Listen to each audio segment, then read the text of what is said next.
Assalamualaikum warahmatullahi wabarakatuh dan salam sejahtera. So how are you today? Excellent, that's right. Alhamdulillah.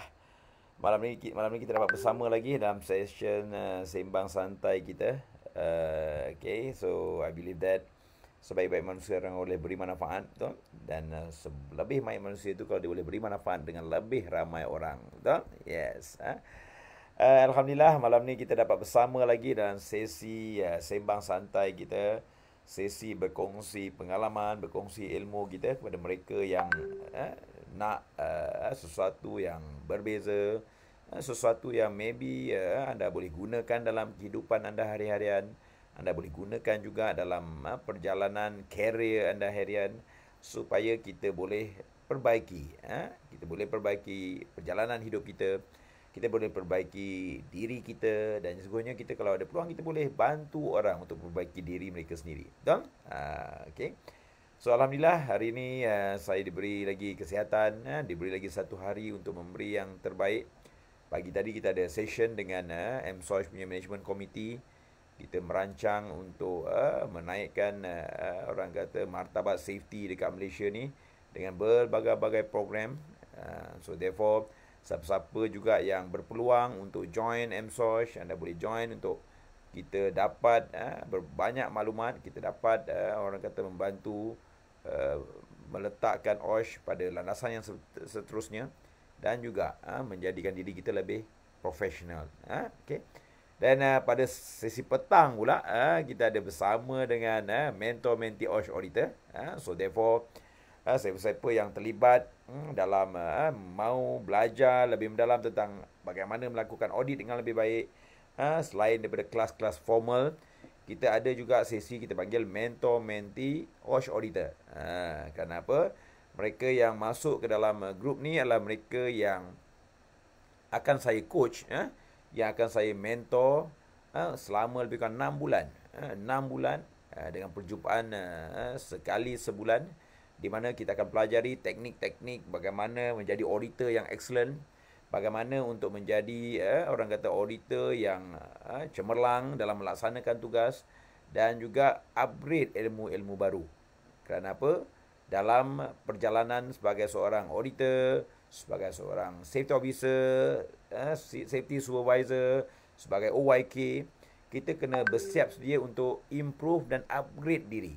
Tulis kat situ. Bersedia untuk improve dengan update diri. Kalau kita tak improve diri kita, kalau kita tak upgrade diri kita, so bagaimana kita nak improve dan upgrade tempat kerja kita? Betul? So therefore, untuk kita improve sekitaran kita, pertama yang penting sekali adalah kita kena improve diri kita. Tulis kat situ. To improve your surrounding, you have to improve yourself first. Okay? Betul? So untuk improve diri orang lain, sekitaran kita, kita kena improve diri kita dulu. Dan untuk kita improve diri kita, dekat bahagian mana yang kita nak improve? Okay, itu penting. Kita kena tahu which part of ourselves that we want to improve. Which part of our body yang we want to improve. Then, when we want to improve, what thing that we want to improve? Itu juga menjadi tanda tanya, betul? Kadang-kadang orang fikir, oh saya nak ubah masa depan, saya nak ubah cara saya nak ubah orang kata kepada sesuatu yang lebih baik, saya nak ubah maybe sesuatu yang negatif dalam diri saya. Tetapi kat mana yang kita nak ubah yang pertama tu? Itu penting. Siapa nak tahu? Tulis. Saya nak tahu. Tulis. Okey. Bagus. Siapa nak tahu? Tulis itu. Saya nak tahu. Kerana apa? Bila kita tahu cara dia, kita tahu rahsia dia, kita boleh gunakan untuk diri kita, dan juga kita boleh gunakan juga untuk manage sekitaran kita. Itu penting.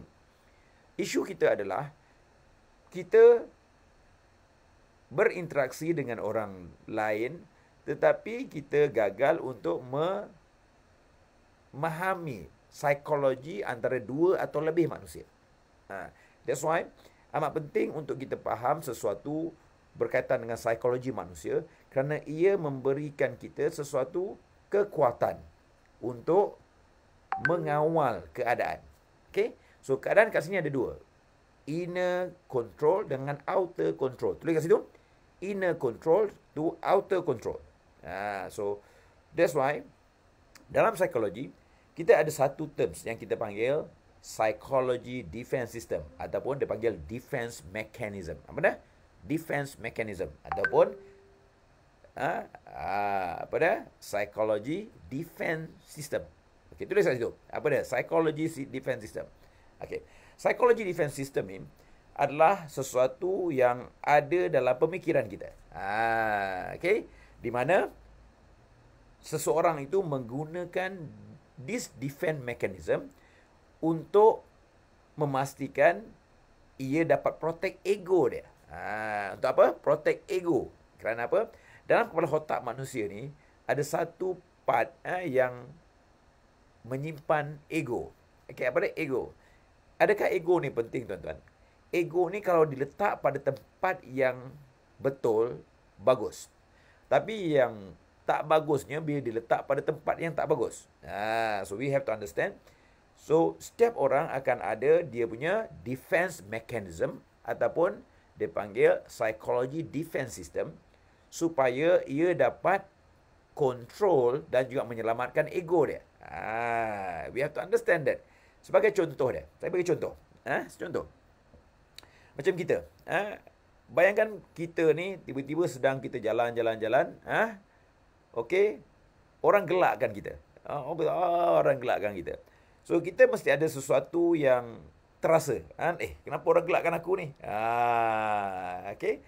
So, in here, kita akan ada suatu keadaan di mana kita akan deploy kita punya defense mechanism. Apa? Defense mechanism. Sebagai contoh yang paling senang lah. You bayangkan kalau kata kita tengah jalan-jalan ni, jalan-jalan, tiba-tiba orang tarik seluar kita. Badan muka kau. Ini contoh. Contoh. Okay? Okay? Bila kita jalan, orang tarik seluar kita. Atau apa yang kita buat? Okay? Kita akan tarik, ambil tangan, kita tutup. Mana bagian yang tutup? Betul? Itu dipanggil defense mechanism. Ataupun defense system. Di mana dalam keadaan terdesak, dalam keadaan sesuatu yang berbeza, kita akan cuba untuk protect. Dia panggil apa? The protections. Protection of apa? Protection of ego. We have to understand that. So therefore, bila kita deal dengan management, management ni ada setengah-setengahnya dia adalah egocentric human. Tulis kat situ. Egocentric human. Apa dah? Egocentric human. So bila kita deal dengan egocentric human, kita kena tahu dia akan mempunyai psychology defense system yang kuat. So kita kena belajar bagaimana nak memecahkan psychology defense system itu. Pertama sekali kita kena tahu apa defense system yang digunakan. Okay, apa defense system yang digunakan. So malam ni saya akan share yang first part dulu. Okay, apakah defense system yang orang gunakan supaya ia nak cover up the ego. Okay. So, sama juga kalau kita dimaki, kita dimarah, kita dipersalahkan. So, kita juga kena deploy kita punya defense mechanism. Orang kata, safety ni tak ada kerja lah. So, how kita defense and deploy our defense mechanism? Kata, safety ni orang kata menyusahkan lah. So, bagaimana kita nak deploy kita punya safety mechanism, defense mechanism? So, we have to understand. So, defense mechanism akan membuatkan kita dapat protect and enhance our ego. Dan ego ni bagus kalau kita letakkan pada tempat yang betul. Betul? On that part. Okay, good. So, bagus. Apa yang ada kat sini? Okay, siapa nak tahu? Apa dia teknik? Salah satu teknik untuk psychology defense system dengan juga defense mechanism. Tulis kat situ. Nak tahu. Nak tahu. Okay, nak tahu. Tulis kat situ. Saya akan share kejap lagi. Betul? Salah satu cara. Jadi, kalau kita kena maki ke, kita kena marah ke, betul? Kita boleh gunakan benda tu. Dan bila kita menyampaikan sesuatu, kadang-kadang orang akan gunakan this particular things. Kita panggil the first layer. Siapa nak tahu, tulis itu. Nak tahu, saya share. Okay? So, sebelum itu kita tengok siapa yang dah ada dekat sini. Okay. First of all, Alhamdulillah kita ada, kita dah ada Arisa. Apa khabar Arisa? Sihat? Hai. Anis, apa khabar Anis? Waalaikumsalam. Okay, kita ada siapa ni? Jacqueline. Apa khabar Jacqueline? Hai everybody. Okay, good. Suryani, apa khabar Suryani? Sihat? Alhamdulillah. Dapat bersama kita malam ni. Okay, Suryani. Waalaikumsalam. Okay, good. Azizul, apa khabar Zul? Sihat? Baru je kita lepas yang tadi, betul? Ke udara hampir berapa jam tadi? 2 sampai pukul 5. Telajak sampai pukul 6 pun, but still kita nak berkongsi. Betul? Always remember. Dan jangan lupa, siapa yang ada kat sini, tolong share. Kurang-kurang pada 3 atau 4 atau 5 grup. Tolong share. Okay, kerana apa? Ingat, kita beri manfaat pada orang lain. Sampaikan benda pada grup lain. Okay, mana-mana grup yang ada dekat Facebook anda tu, share. Betul? Supaya mereka tahu bahawa safety go beyond than only legal. Safety go beyond than only SOP, prosedur. Betul? Kenapa? Kita kena gunakan senjata yang terkini. Dia panggil apa? Senjata psikologi. Dan malam ni kita nak belajar apa dia? Psychology defense system ataupun defense mechanism dalam psikologi. Okay, boleh? Okay, good. So, kita ada Surya ni, apa khabar? Zizul Satwan, apa khabar Satwan? Sehat? Okay, good. Dan kita ada juga Haizi, apa khabar Haizi? Salam Haizi kita. Okay, good. So, kita ada juga Arisa. Okay, Arisa ada Abby. Hai Abby, apa khabar Abby? Okay, good. So, Encik Rosli kita, apa khabar? Sihat Encik Rosli? Okay, good.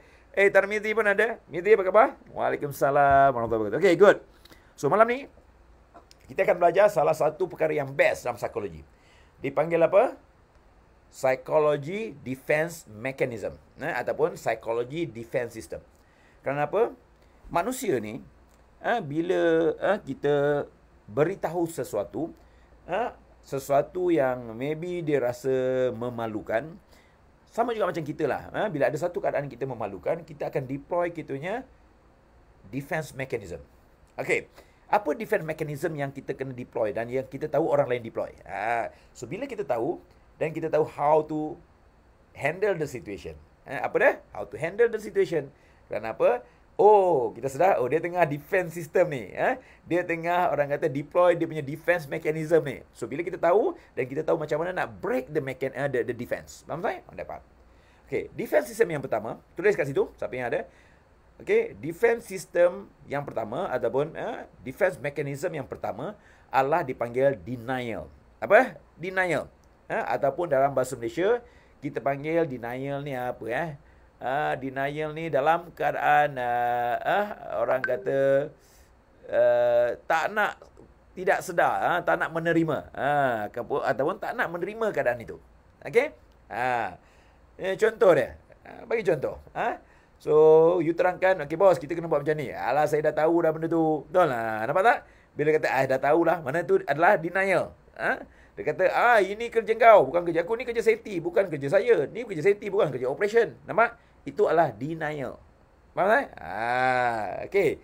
So, dalam konteks psikologi, salah satu defense mechanism adalah denial. Ataupun penafian. Okeylah, penafian lah kot. Okay. Penafian.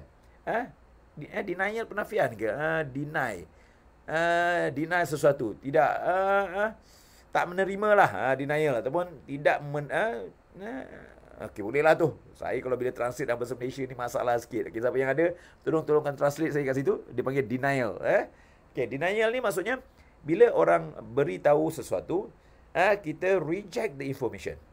Ataupun kita dalam keadaan tidak menerima that information. Nampak tak?